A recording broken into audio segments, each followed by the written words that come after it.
at WeatherTech Raceway Laguna Seca. Let's finish this 22 championship off. Ericsson jumped out of line. Power gets a good clean start in the Firestone Grand Prix of Monterey. Rossi on the inside in that pink and blue machine. David Malukas 3 wide now. Pato Award on the inside of Alexander Rossi. Look at madness behind. Looks like Helio Castroneves off. Felix Rosenquist dropping wheels into 3. Will leads. Clean start to the pole man and the championship leader. So objective achieved on the opening lap. Tyres are pretty much gone, and that's why Will Power's diving for the pit lane. So look to the upper left. This is the fastest driver in IndyCar history on brand new reds. Made it 15 laps before he desperately called for help. Remember that later in this race.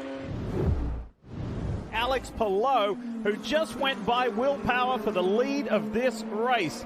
Chip Ganassi versus Team Penske. That's what it's all about as far as the championship is concerned. Palou in that bright blue number 10 machine. He's no longer in title contention, Kevin, but he's going for the win. Newgarden's been coming forward with a very fast race car, and we're not even near halfway, guys. He could absolutely be in the mix at the end of this thing. Callum Ilott has stopped on the racetrack in an area that almost certainly will bring out a full course caution. He's taking off the reds. He's got a sticker set of primary Firestone Speedway fuel as well, and he's got to wait for Will Power. That cost him 2 to 3 seconds. Power is in, and he almost clipped Felix Rosenquist going in right in front of Power. And there's the caution. Here it is, finally. And we knew that it was coming. IndyCar tries to play fair with everybody to give everybody a chance to get in and get out again before the AMR safety team is sent to go and retrieve Callum Ilott. Go. Let's get ready. Green is the call. And Alex Palou will see a nice clear track ahead. Lots of tails stepping out. And watch this. Felix Rosenquist on Will Power. Trouble for Will Power. He got squarely off of turn 11. Here comes Rosenquist sending it up the outside. There's a long way around, but there's more grip out there. Power drives him wide, though. Holds on to the position. Get up in the championship. Newgarden. Great on move. Pato Award at the top of the corkscrew. The Hitachi Chevy is flying. And it is not done yet, Jeff. Here he comes again. Newgarden up the inside of Award's teammate Rosenquist. Newgarden showing corkscrew moves like we haven't seen since Alex Zanardi. And they both have about the same tire life. Grosjean on the inside. There's moves happening everywhere. The DHL Honda on Pato Award. Award responds, and that's Grosjean's favorite move. Goes around the outside out of the Andretti hairpin and tucks it back on the inside for turn 3. Here he comes. I'll be gentle if he's gentle. What happens between the teammates? It's close, but Newgarden pulls off the move on Power. You gotta love it. Newgarden, that is 3 corkscrew passes in the last 5 laps. And now the race leader is in, Marty. Here we go. Joseph Newgarden coming down pit road. He came to pit road with a 24-second lead, now 25 over Alex Palou. They're going to make a switch here. They have thought about the alternate tires. They're going to go with sticker primary tires for Joseph Newgarden, and his team delivers an outstanding stop. Let's see where he cycles out with Alex Palou. As we see some action further back, this McLaughlin, Rossi, Ericsson battle continues to the end here. McLaughlin saying, I want 5th in the championship. He's 2 points clear of Ericsson as they run right now, but I think Ericsson comes level as he passes Rossi. And not giving up. Marcus dirt tracking. Now Rossi gets the run, and Ericsson's tires are going to be filthy for the next couple of corners. This has been an exceptional display from Alex Palou. It's Hello Palou at the season finale. 2014 was his first NTT IndyCar Series championship. He is a long way from home, a long way from Toowoomba, Queensland, Australia. But Will Power joins some very famous names as a 2-time NTT IndyCar Series champion. Power has done it. Oh, man. It sounds surreal. Honestly, it sounds surreal. I cannot thank you guys enough. It was absolutely a team effort this year. You guys were absolutely flawless all year. And I owe it to you to have driven my heart out today. So thank you and congratulations, guys.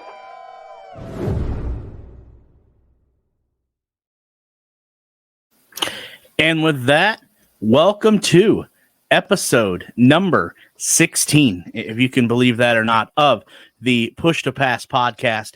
I am Derik Vance, and joining me, as usual, if you've seen here the last few weeks, Josh Roberts is joining us as well.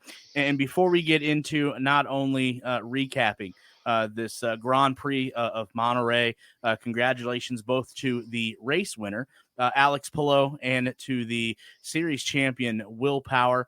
But we'll recap the season as well, as this will wrap it up for the first season of the Push to Pass podcast. But I know we were on hiatus there last week, Josh. So how are things going for you? Things are going pretty good here. The little one's getting over some sickness, but other than that, everything's going good. Working hard just to make it through the day. How about you, Derik?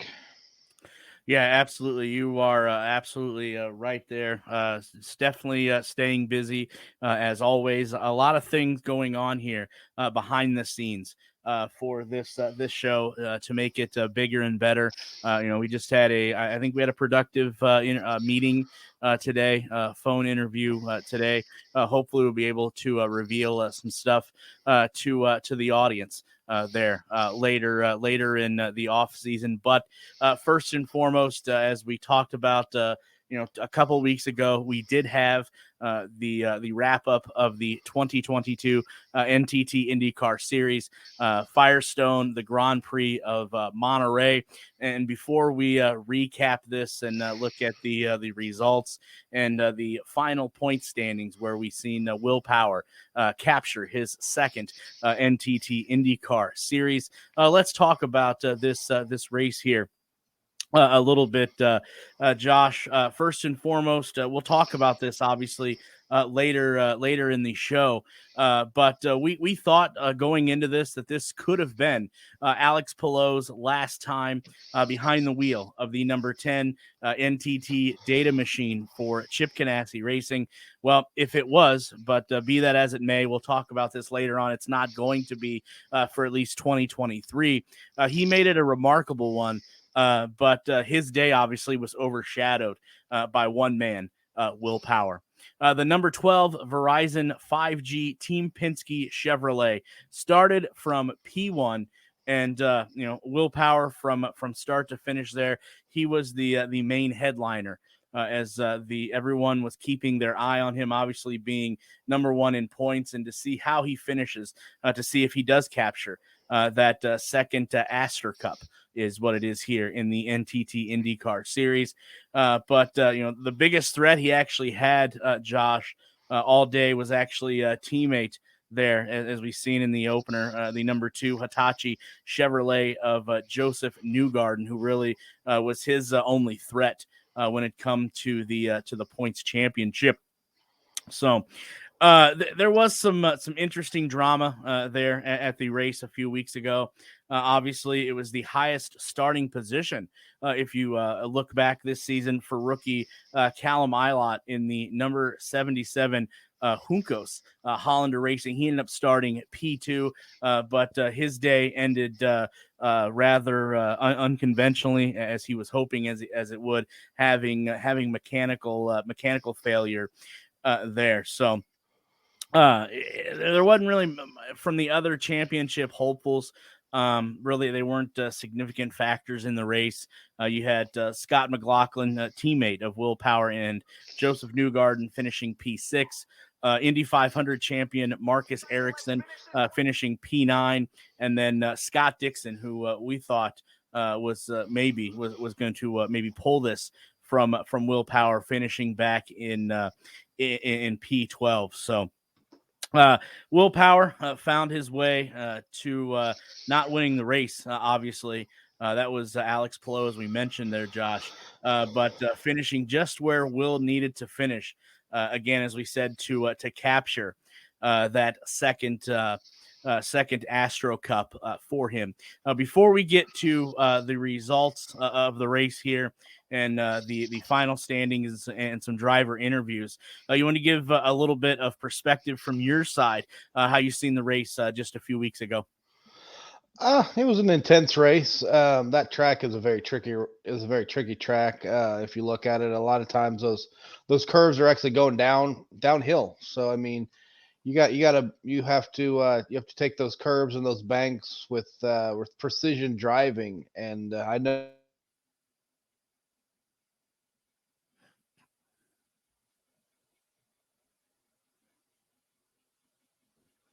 I wouldn't be able to with the as lap out of me. Also, you got as the announcer was talking, one of the drivers was going dirt track racing. I don't know if he's ever been dirt track racing before, but that dirt that they dusted up had to have gotten not only on the tires, but I would assume on the visors of the drivers, which would make trying to go into the end of the turns very tricky, I would imagine. Will Power pulling it off for his second IndyCar championship of his career. I know everyone from Australia was probably up on their up on the edge of their seats.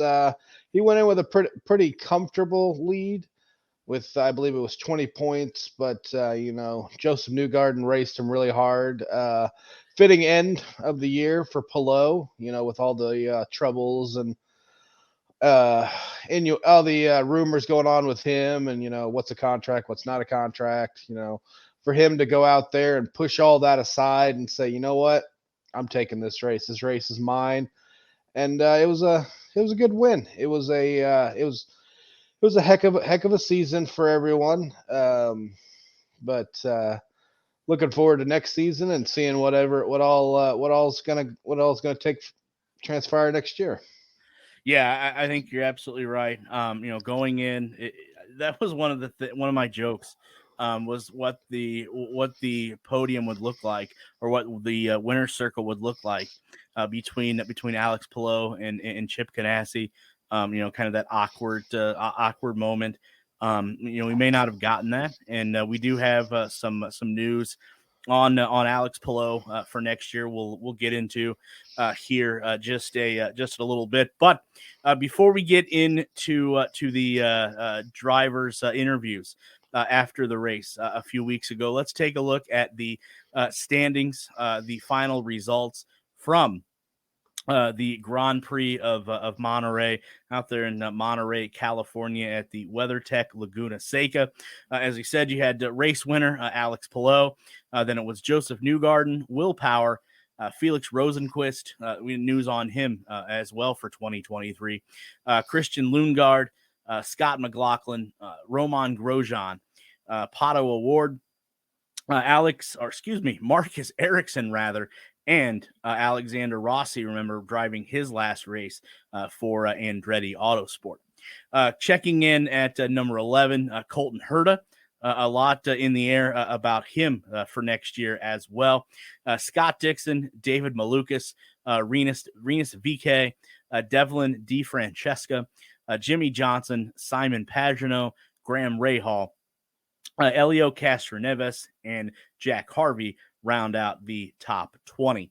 And finishing 21 through 26, you had Kyle Kirkwood, Simona Di Silvestro, Takuma Sato, Connor Daly, the Noblesville, Indiana native, Dalton Kellett, and then, as I mentioned earlier as well, Callum Ilott, who had a great qualifying lap there, coming into P2, starting the race at P2, Josh. But unfortunately had some mechanical failure that cut his day short. Let's take a look at the final standings here, as we'll bring those up on screen for everyone. Let me get rid of the bar down there at the bottom of the screen so everyone can see this. Trying to get some of the technology flaws out of here. Actually, you got to click on the right thing to allow that to happen. But as you see, the points leader for the points champion rather for 2023, Will Power. Then it was Joseph Newgarden, Scott Dixon, Scott McLaughlin, Alex Palou, Marcus Ericsson, Pato Award, Felix Rosenquist, Alexander Rossi, and Colton Herta round out the top 10. Then it was Graham Rahal, Rinus VeeKay, Roman Grosjean, Christian Lundgaard, Simon Pagenaud, David Malukas, Connor Daly, Elio Castroneves, Takuma Sato, and Callum Ilott rounding out the top 20. Also, to another shout out, a huge shout out, congratulations to the highest rookie, winning Rookie of the Year honors, Christian Lundgaard, right there in the number 30 for Rahal, Letterman, Lanigan Racing. Then it was Jimmy Johnson, Jack Harvey, Delvin DeFrancesca, Kyle Kirkwood, and Dalton Kellett rounding out the top 25 in points. So congratulations to everyone there. What a great season, as you touched on. Everyone had fairly safe, some great racing indeed. Let's get to some of the drivers and let's get their perspective on the race there a couple of weeks ago at WeatherTech Laguna Seca.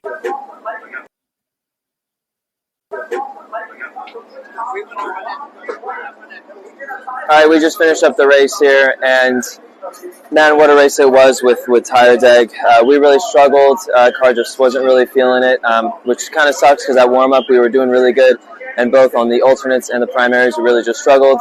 That yellow came out at the worst time it really could for us, and so then the last two stints we really just had to go long, and with that managed to salvage us, I think, a P13 at the end. So all in all, tough race, but overall as a whole season, I think for a rookie, I feel like it was a good season for us. You know, at the start, definitely made a lot of rookie mistakes, but after every single mistake, we learned from it, and then we just went forward, and I think after a month of May, connecting with the team, we really just took off, and the second half of the season, I think, is everything more than I could have asked for. So thank you to the whole Dale Coyne Racing team, HMD Motorsports, everybody did an amazing job, so on to next year.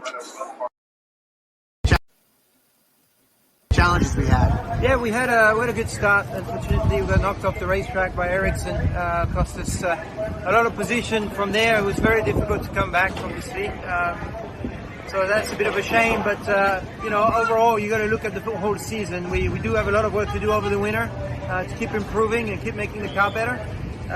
Certainly, I feel like qualifying pace is there. Race pace, we're going to improve the tire degradation this winter. Come back, regroup, get stronger as a group. It was awesome to have a little bit of battle with Elio there at the end. Great fun, but we're going to get stronger. So it's going to be what we're going to do in the winter. We're going to work hard, come back, and be a stronger team next year. I had a blast this year with these guys, and it's just the beginning of a big story.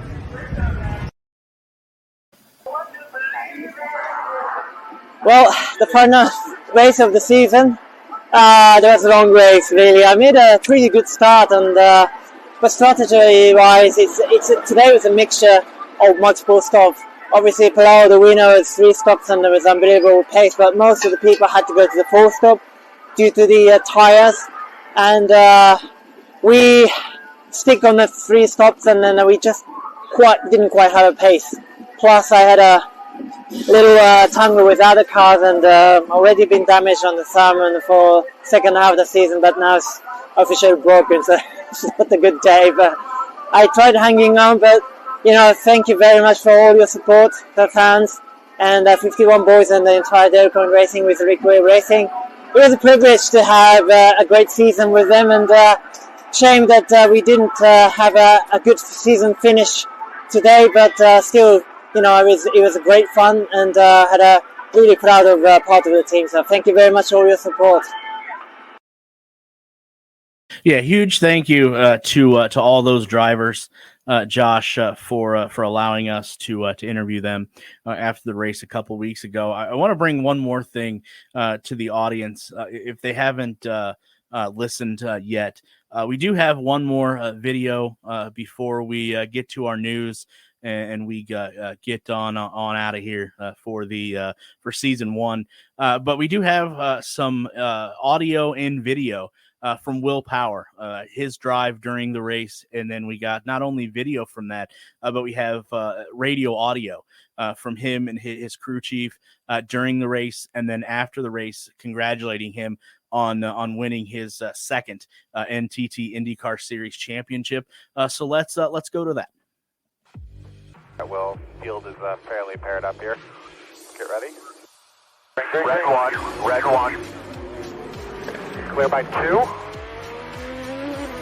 Good job here, bud. Get your bars where you want them. Eyes are like completely gone. Copy. If you have a little pace, show it to me here. About all I got. Copy. Use some overtake. Will pit this time, pit this time. Keep blend wing here to the 10. We're going to take 2 turns of front wing out, black tires. Push, push until the caution. Push, push, push. Course yellow, full course yellow. So right now, 39 laps. We pitted a couple laps outside our window here. We were trying to pit it to 42. Green flag, green flag. Make sure you know the score here, Will. 2's going to have to stop an extra stop. You need to keep these guys behind you and make it 62. Coach 64 to the end. You're in a good spot here. Don't give up position. Get this fuel number. White flag, get your marks. 1 more lap. Copy. Will Power, the 2-time NTT IndyCar Series champion. All right, my friend. Awesome. You are the champ. Oh, man. That sounds surreal. Honestly, it sounds surreal. I cannot thank you guys enough. It was absolutely a team effort this year. You guys were absolutely flawless all year. And I owe it to you to have driven my heart out today. So thank you and congratulations, guys.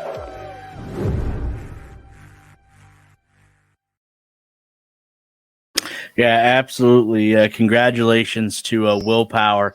What a season, Josh. Not only did Will Power have, obviously, winning the points championship, but Penske as a whole starting out like a house of fire right out of the bat, right out of the gate in 2022. Not only Will Power, but Scott McLaughlin. And don't sleep on the season that Joseph Newgarden had as well. Yeah, I always find it awesome that one driver can begin the year. I mean, we started off early in this year, and to be able to go and make it all the way through and just be consistent enough. You don't have to win every race. You don't have to lead every lap of the year, but just to be consistent enough and just to keep your head cool, to keep cool heads and just make it all the way through. And I can only imagine what it's like for Power to cross that finish line and just know that he is the best this year. He is for the second time in his career, he is the best at what he does in driving an IndyCar. There's 34 other teams out there that would have loved to take this home, but it's all him. His team, he owes a big debt of gratitude to his team, and I hope he buys them all something pretty nice. Maybe a nice Rolex, says 2022 champions on the back. You never know.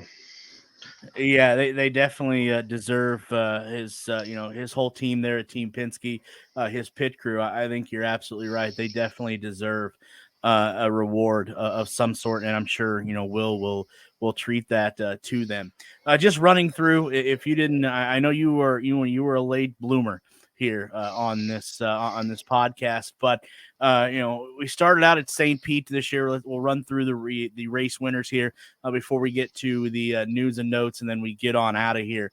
But we opened up at St. Pete, if you can think about that, way back in February, and it was Scott McLaughlin winning there, and then after that going to Texas and Joseph Newgarden, where he started his dominance this year in wins. And then after Texas was Long Beach, and again when the dust settled, it was Joseph Newgarden again, the race winner there.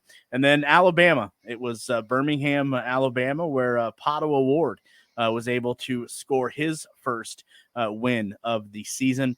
And then it rolled over, Josh, I think, to our favorite month, the month of May, out at the Indianapolis Motor Speedway.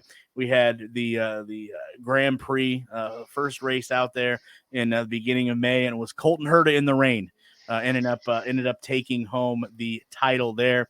And then the Indianapolis 500, believe it or not, it was Marcus Ericsson coming out of nowhere, obviously, to take that. And then the next week in Detroit, Belle Isle to be exact, the last weekend that the NTT IndyCar Series will be at Belle Isle. If you remember, next year they'll be headed down to downtown Detroit, where you may see our smiling faces potentially next year. But it was Will Power scoring the fourth win for Penske in 7 races already in the 2022 season.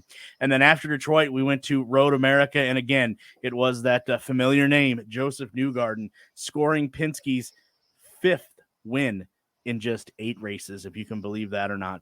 And then we moved on to Mid-Ohio, where again, it was none other than Team Penske. It wasn't Joseph Newgarden, and it wasn't Will Power this time. It was Scott McLaughlin taking the championship there at Mid-Ohio, giving Team Penske already halfway through the year, Josh, 6 wins in 9 races, if you can believe that.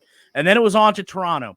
The IndyCar Series hasn't been in Toronto there in a few years due to the pandemic that swept across the nation and the world globally. And it was Scott Dixon, the GOAT, Scott Dixon winning up there in Toronto. And then we went to Iowa, and you want to talk about the temperatures hot there in Iowa, a doubleheader weekend, which I would love to see more of those. And I think you're probably in that same boat as well. The race on Saturday, Joseph Newgarden again got Team Penske their 7th win in 11 races on Saturday. And then it was Sunday. Joseph Newgarden, if you remember, was in control of that race as well until he the back end of his car, he completely lost it, slammed up against the wall, and Pato O'Ward was able to secure his 2nd win of the 2022 IndyCar Series. And then we found ourselves again back at the Mecca, back out at the Indianapolis Motor Speedway for the Gallagher Grand Prix, where it was Alexander Rossi scoring his first win, and it seemed like forever on that road course out there. And then coming down the home stretch, we were in Nashville. We were able to cover that weekend, first weekend in August, and it was the GOAT again, Scott Dixon, making his presence felt, winning that race in Nashville. And then it was on to St. Louis and Gateway, where again, Team Penske flexed their muscle, just one more time there at Gateway, giving them 10, I believe, if I count this correctly, 1, 2, 3, 4, 5, 6, 7, 8 wins in 15 races. And then we went to Portland as we're rounding out the year, and it was Team Penske again, Scott McLaughlin finding his way to the front row, giving Team Penske, Josh, 9 wins in 16 races this year. And then how fitting was it? The last race at Laguna Seca just a few weeks ago, it was the Spaniard, and we thought maybe could have been his last race for Chip Ganassi Racing, Alex Palou, winning his first race of the season, but overshadowed by Will Power capturing his 2nd NTT IndyCar Series points championship and another championship for the captain, Roger Penske. What a season. Break up Penske. It's a monopoly. If Penske indeed. If the IndyCar season were a government business, or we'd have to break them up. They're a monopoly. How do you win that many races? There's only a certain amount, and you won over half of them. I mean, what are you going to do? You know, the question I think going into 2023, can Team Penske be any better? But you think about it, and you just read off all of the wins that the captain got this year. What was one win, Josh, that eluded Roger Penske and his drivers this year? What was the one win they didn't get? I believe they didn't win at Indy, did they? That's correct. Their home track, absolutely. Doesn't he own that track? I'm pretty sure he owns that track. Yep. So it's going to be interesting in 2023 to see if Team Penske, Scott McLaughlin, Will Power, Joseph Newgarden can keep this momentum rolling and see if they can bring home that Indy 500 win that has eluded the captain Roger Penske for so long. All right, before we get on out of here, like I said, we do got to get to our news and notes. So let's do that. Hopefully you can get the graphics up. There we go. There's that great graphic. And speaking of, we just recapped the season, the 2022 NTT IndyCar Series season. Guess what, ladies and gentlemen? NBC tops its IndyCar viewership records in 2022. NBC Sports 2022 coverage of the NTT IndyCar Series delivered the most watched IndyCar season since 2016 and was the group's most watched season on record, NBC reports, having improving on last year's totals by 5%.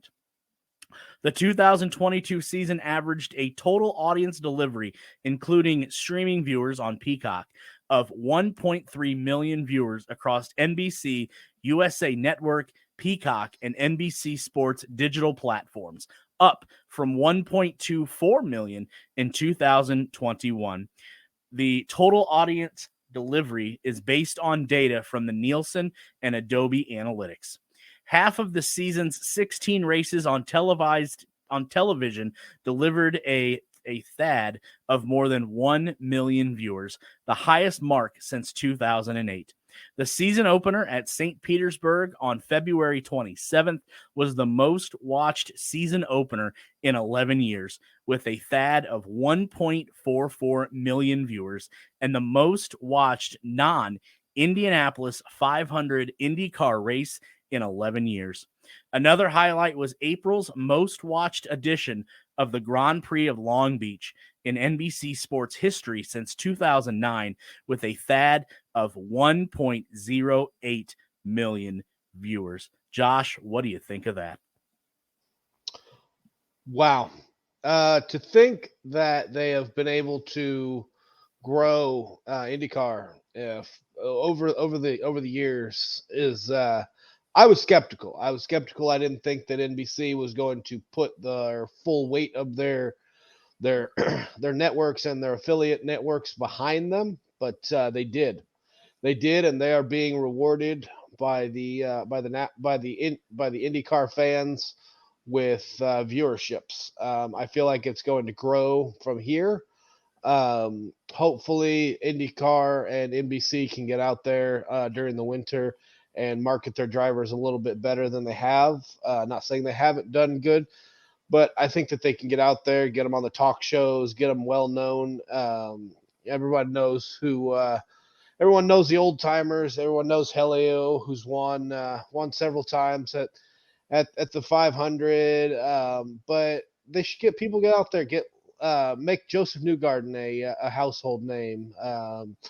Polo may only be there for another year, but make every attempt you can to market them, market Polo to the Hispanic population, to the overseas. Will Power's probably got every single person in Australia already probably bought them Peacock memberships over there, but it's amazing. It's amazing. I didn't ever think that they would be on par with coming close to NASCAR, but I think they're coming. I think in NASCAR better start doing something to fix their ratings, because IndyCar's coming to get them.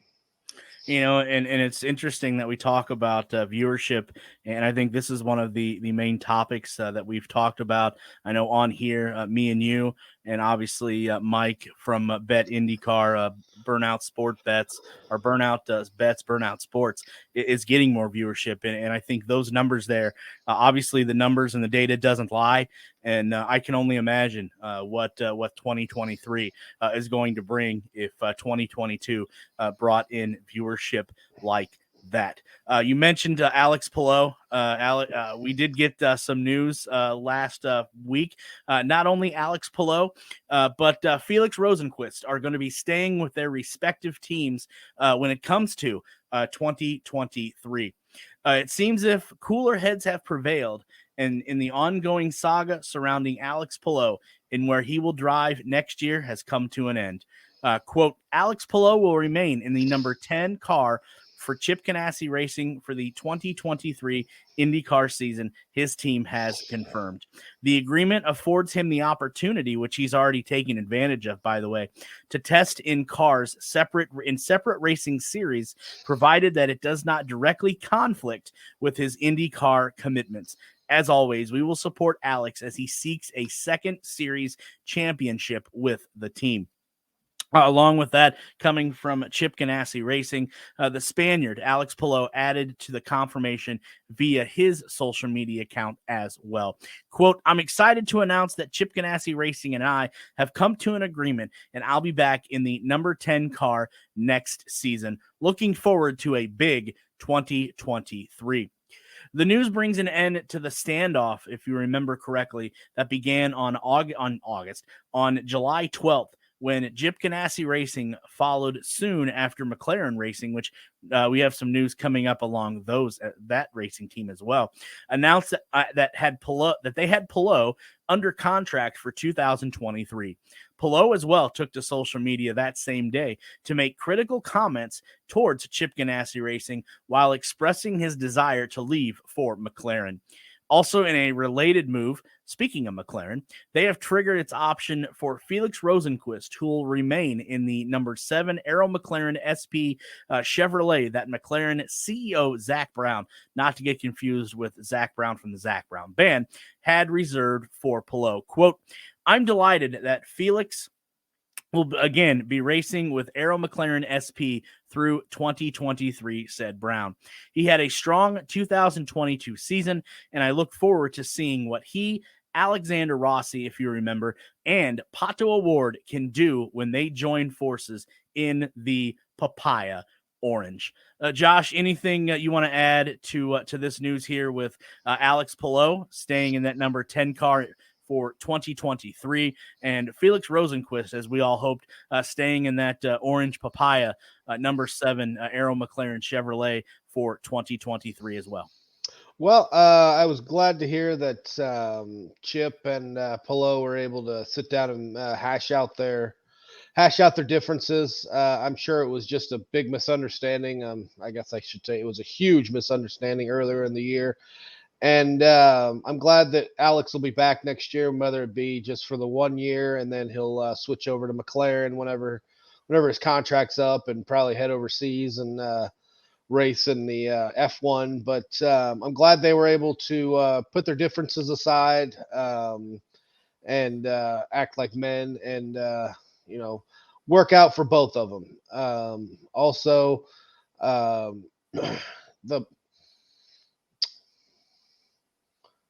I forget what was the other driver that's going to stay with McLaren. Felix Rosenqvist to be driving that number 7 next year. Yes. We met him we met him during 500 month, and he along with Pato O'Ward were very nice. They signed some of your cars, signed some stuff for my son. I am excited. I'm happy anytime anyone can get a ride and secure the future for them and their family. I look forward to seeing how he does next year in the Papaya Orange. I don't think I could pull that color off, but I think he can. But I'm excited for both drivers, and I can't wait to see what they do next year.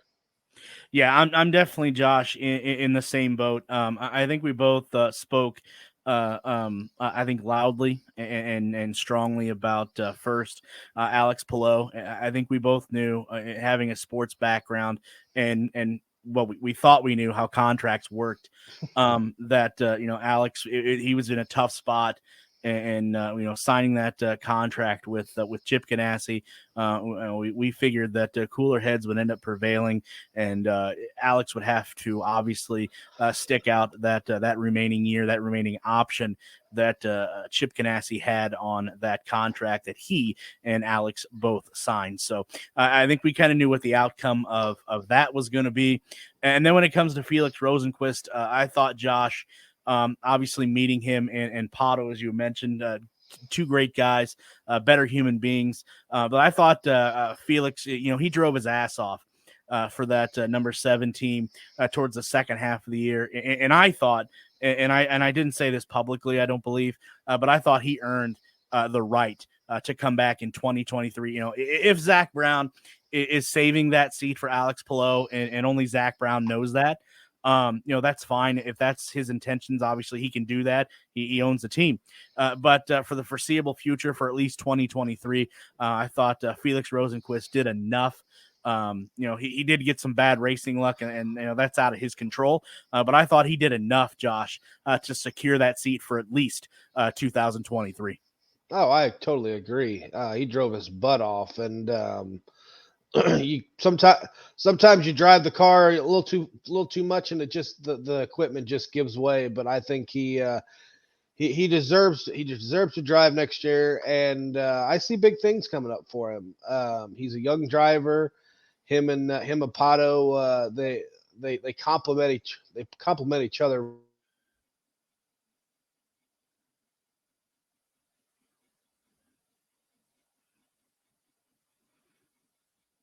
very well. Got a good deal on their hands. Yeah, I think you know, not only do Pato Award and Felix Rosenqvist complement each other, but don't forget who they're adding to that stable in 2023 in Alexander Rossi. I think that's going to definitely be a team that is going to be reckoned with when it comes to 2023. Josh, speaking of 2023, we haven't got a definite schedule yet from the NTT IndyCar Series, but we do know that the IndyCar Series will return to Texas in 2023. As I mentioned, as we wait for the 2023 NTT IndyCar Series schedule to be released, Josh, one thing is for sure, Texas Motor Speedway will be on that schedule. Negotiations between the NTT IndyCar Series and Speedway Motorsports Incorporated have produced a new contract for the open wheel series to return to the Texas Motor Speedway. According to that same Texas Motor Speedway, it's quote, proud to once again, host the NTT IndyCar Series in 2023. The April 2nd race, the first in a multi-year, partnership with IndyCar, will be the 27th consecutive year and the 36th race overall. The next visit for IndyCar in the heart of Texas will include an old partnership on the undercard. Quote, the NASCAR Craftsman Truck Series, yes, ladies and gentlemen, I did say the NASCAR Craftsman Truck Series returns as the first race of a weekend doubleheader with the NTT IndyCar Series on Saturday, April 1st. After 3 years apart, Texas Motor Speedway has confirmed. The two series ran a doubleheader weekend together at the Speedway from, if you believe this, 1997 through 2019. And like I said, the rest of the 17 race in IndyCar calendar is due to be revealed in an imminent release anytime soon. So definitely can't wait to see the boys and girls, for that matter, back at the Texas Motor Speedway. One last thing, Josh, that we do need to cover. Well, two things. Some news definitely coming from the aforementioned Arrow McLaren. The team president, if you didn't see this yesterday, I do believe, Taylor Keel, I believe that's how that's pronounced, was announced that he is leaving Arrow McLaren. Arrow McLaren SP president Taylor Keel has left the team. The Indiana native, who started with the team as a junior Indy Lights mechanic in 2018 and rose through the ranks to lead Sam Schmidt Motorsports, known today as Arrow McLaren SP, to become one of the NTT IndyCar Series most competitive teams, stepped away from the organization on his own volition. Quote, ultimately, I made the decision to step away, and there's obviously a lot of change going on in the organization, which is good, Keel stated. The team's on the up, and it's in a good place, but I'm looking into exploring some other opportunities and to spend more time with the family. All that considered, the timing is probably right for a bit of a change for me and for the team. I'm certainly not looking at it as a bad thing or a sad thing. Change is inevitable over time, and it was the right choice for me. So whatever lies ahead, we're looking forward, and right now, I'm just really focused on my wife and my daughter, who just turned 1, and spending some good quality time with them. Regarded as one of the best team leaders in IndyCar, Keel transformed the outfit from a strong midfield competitor into a team that is expected to win poles and races on a regular basis, and in the process allowed Arrow McLaren SP to supplant Andretti Autosport in the Big Three as the most consistent threat to powerhouses Team Penske and Chip Ganassi Racing. Kyle leaves behind a legacy of success at Arrow McLaren SP and is not expected to be out of work for an extended period of time. Quote, I think the beauty of all this is the team is positioned in a really strong place with a lot of really strong leadership throughout and great drivers, he said. And it's expanding and has all kinds of good things that lie ahead for Arrow McLaren SP. So huge congratulations, as we said, goes to Taylor Keel for stepping away from Arrow McLaren. But it does seem like, Josh, and sound like that he may not be out of work for too long. But you can't fault the guy for wanting to obviously spend more time with his wife and daughter. I'm sure that's something you can contest to. Oh yeah, I can contest to that. With my son only being 7 months, I try to stay home as much as I can. I mean, I go out and do stuff, but always excited for for an Indiana boy to make it big. I mean, he was the president of Arrow McLaren, and that's a feat in itself. I wish him nothing but the best. Hopefully, he gets that time in with his family, but I bet further down the road we'll be calling his name again. We'll be talking about him again. It's at another race team, whether it be for IndyCar or one of the other F1 or maybe even NASCAR. Yeah, I think you're absolutely right. I don't think he's going to be out too long because, and again, like I said, you can't fault him for wanting to spend time, obviously, with his wife. That I know is she has a lot of behind the scenes with Beth Peretta and Peretta Autosport as well. So she definitely has her foot still in IndyCar. And like we said, we wish Taylor nothing but the best. One last piece we do have coming from Arrow McLaren. And Josh, I think we can pat each other or pat ourselves on the back. Maybe it might make a little more sense that we talked about this. This is something that could potentially happen. But we pulled this earlier from ESPN. But speaking of Arrow McLaren, the aforementioned Arrow McLaren Racing considering none other than Kyle Busch for the Indianapolis 500. Arrow McLaren Racing is in serious conversation about running a fourth Indianapolis 500 entry for NASCAR star Kyle Busch. Busch, who last week left Toyota and Joe Gibbs Racing after 15 years, to sign with Richard Childress Racing, has permission to compete in the Indianapolis 500 with a Chevrolet team. Busch is a Las Vegas native, and Arrow McLaren SP was founded by longtime Las Vegas resident Sam Schmidt. His brother Kurt raced in the 2014 Indy 500 for Andretti Autosport and finished 6th. The talks with Busch come as head of Arrow McLaren Racing held a town hall Thursday at its IndyCar shop to introduce new hire Brian Barnhart and quell any concerns over this week's sudden departure of team president, just as we mentioned, Taylor Keel. So, Josh, this is something I know we've talked about, maybe not as much on here, but off air as well. We heard this coming from the paddock and people that we converse with on an everyday basis. But Kyle Busch being able to potentially run in the 2023 Indianapolis 500. We knew, obviously, him signing his deal with Richard Childress. I'm not sure I'm getting Ray from. With Richard Childress Racing kind of limited Kyle's options. You know, he had to race with a Chevrolet team, obviously with Richard Childress being a Chevrolet as well. So two of them came to mention Penske and Arrow McLaren, and it looks like Arrow McLaren is the one that's going to fork out the money to run that fourth car and in the month of May. Yep. Kyle's very well known in the NASCAR circles. He's a bit of a fiery driver. He has he pretty much races in everything. I think he races late models. He's raced dirt before.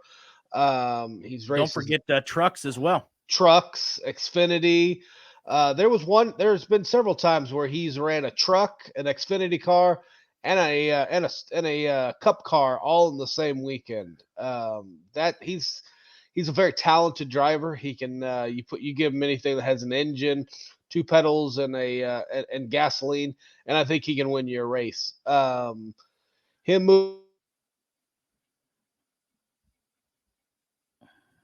moving over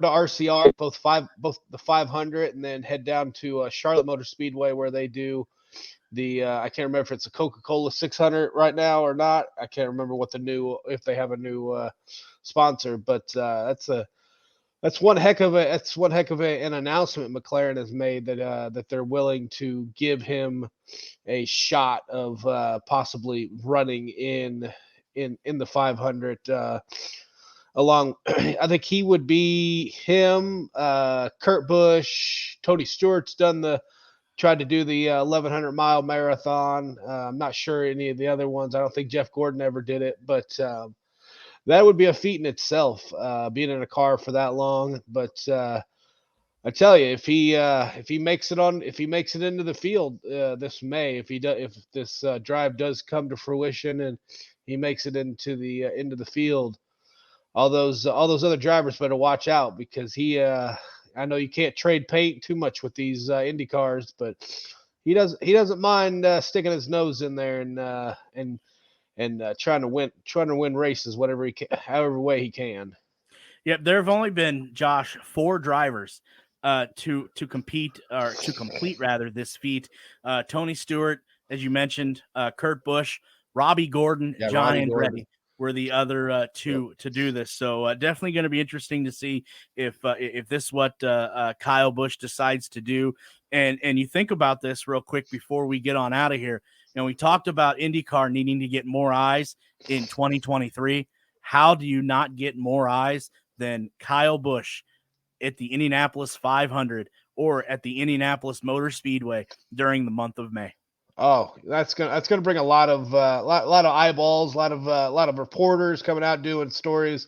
If he does in fact try to do the 1,100 mile marathon, ESPN will be all over that. Fox, everybody, and NBC should be able to get a good jump out of that. But I'm excited. I'm excited to hear that he's going to come and try to do it. I mean, he may be good in open wheel. I don't think I've ever seen him in an open wheel race. I've seen him in everything else that I can think of, but it's a challenge, and if anybody can do it, he can do it. Yeah, absolutely. And as you said, you know, excited to see him at IMS during the month of May.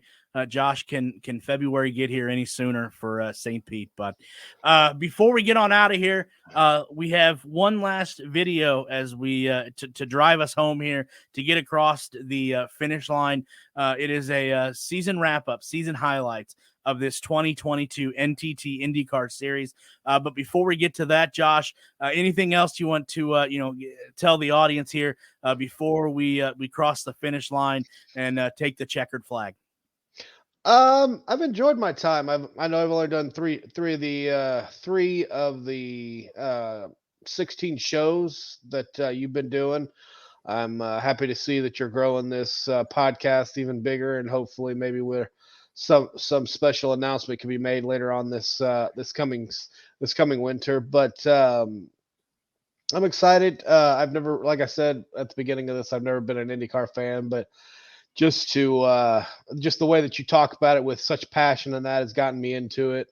more and more looking at the standings, looking at other drivers, looking at a lot of stuff. I'm getting more and more into watching the races. Hopefully we can attend some next year. I know we can attend the 500 and the anything that happens here, and we're wanting to go to Detroit next year. And I know this has nothing to do with IndyCar. F1 just announced that they're going to do a night race around Vegas in November. That would be really cool to go watch. Night race in Vegas around the streets of Las Vegas. But I'm growing. I'm getting more and more, learning more and more about the cars. Over the winter, I'll do more research and keep my eyes on. And then when February comes, we'll be off and running. Yeah, absolutely. This show has obviously grown, as you said, and I don't know where to start on who to thank from Mark James, who joined us earlier in the season. Jake Query joined us. All the other podcasters from Tony Donahue, Christian Greider, all the boys over at IndyCar podcast or Indy Boys podcast. I do believe all of the guests we've had, but go check out in the off season. Obviously we're not going to be able to right now bring you content every Thursday. We're trying to obviously come up with an idea or a concept of how we can do the off season. We have something in the works. We'll see how it obviously plays out over time. But go back and check out all of the past episodes of the Push to Pass podcast. Check out all the guests we've had, the Indy Lights drivers that we've had on here. Again, the fellow IndyCar podcasters that we've had on here, guys from IndyCar Radio, et cetera, et cetera. It's been an amazing first season, and definitely can't wait to see what season 2 brings. As you said, we may potentially have some bigger news down the road. Just have to wait and see how that plays out. As I've said to you multiple times, you are more than welcome to come on here every Thursday. You are the co-hosting spot is obviously open. But we'll see what 2023 brings.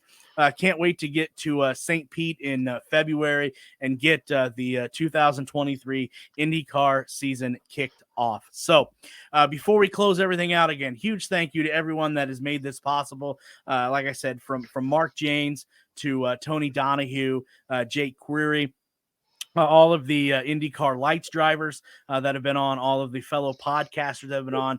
Don't forget Mike from Bet Indy, Burnout Sports, Burnout Bets. Check him out for all of your gambling needs. I don't know if it would be needs, but gambling lines. There we go, for sure.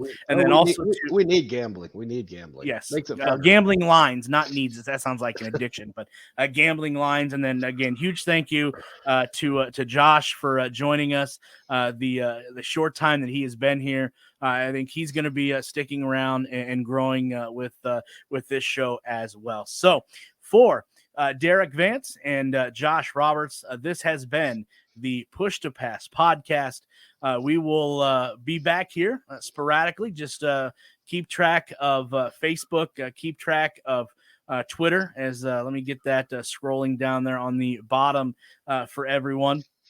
And when we go live, make sure you're paying attention to both of those sites. So until our next video, we will see you hopefully soon. Bye-bye. There's something special about race cars by the water. A season opener by the bay here in St. Petersburg, Florida, just feels right. Radio check, loud and clear. You do you. Let's make the most of today. IndyCar is back. Green. From pole to victory lane, Scott McLaughlin does it. It's a lovely day in the Lone Star State. There's a big crash. Here goes Rena's VK.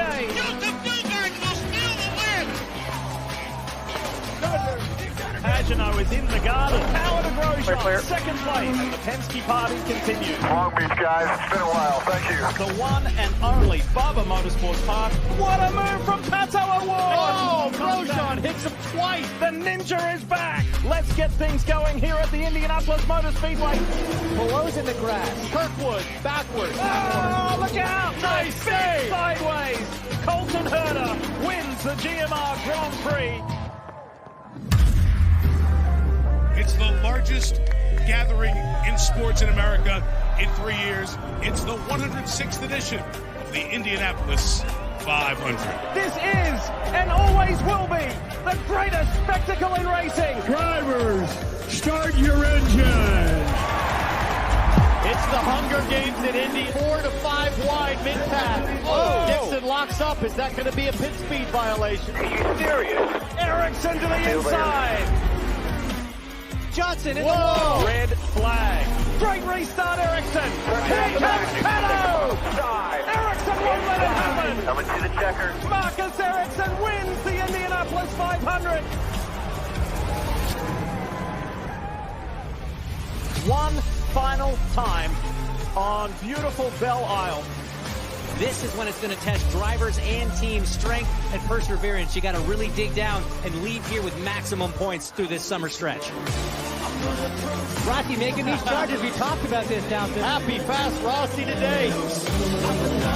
The Chevrolet Detroit Grand Prix, the last one at Belle Isle, is won by Will Power. Redemption, boys, redemption. It's round 8 of the 2022 NTT IndyCar Series. We're ready to go in the Socio Grand Prix here at Road America. The American Legion Honda is off. Stefan DiFrancesco slams the back of the Verizon driver. Joseph Newgarden has done it at Road America. What a drive. That's $1 million drive. And $1 million. Ready to go in the Honda Indy 200 here at Mid-Ohio. Look at Will Power, and he spins. 2 cars off track. What's wrong with him? This is Michael Andretti's worst nightmare. Look out. Everybody's feeling racy. Scotty Mack is your winner here in Mid-Ohio. Let's go, boys. Woo! IndyCar is north of the border. Welcome to Toronto, Ontario, Canada for the Honda Indy Toronto and the NTT IndyCar Series. Here we go from Pio. They're going to make contact, and Rossi is into the wall. He just hit me out. History made. Win number 52. Dixon has done it in Toronto. Welcome to the world's fastest short track. Hy-Vee has thrown a huge party, but the championship is still very much in focus. Did Jimmy Johnson just spin and not hit a wall again? All right, Job, keep going, mate. Win number 4 in the season. Win number 4 in Iowa. Joseph Newgarden. This guy's the king of corn country. Let's go again from Iowa, and already Newgarden ducking to the inside. He's going to challenge his teammate. Oh, we've got trouble in turn 4. Looks like the leader, Joseph Newgarden's up against the wall. Award is back in the championship mix. Way to go, boys. Way to go. This championship fight is tight. And at this stage of the year, across these 6 drivers, it is the closest championship fight in the last 20 years. Oh! Spin up, Pato Award, one of the championship contenders. The rookie Lundgaard is having his best IndyCar day of his career. Nice shot. First podium. Alexander Rossi is an IndyCar race winner again.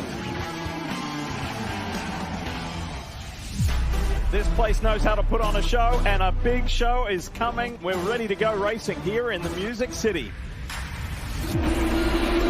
Oh, Graham Rahal has contact. Oh, and a Pato Award is there as well. The caution is out. Everything's going to change now. Oh, and Grosjean is in the wall. McLaughlin tries to drag race Dixon and can't do it. Scott Dixon wins. How about that? The Big Machine Music City Grand Prix. It's only a short track, but it's action-packed.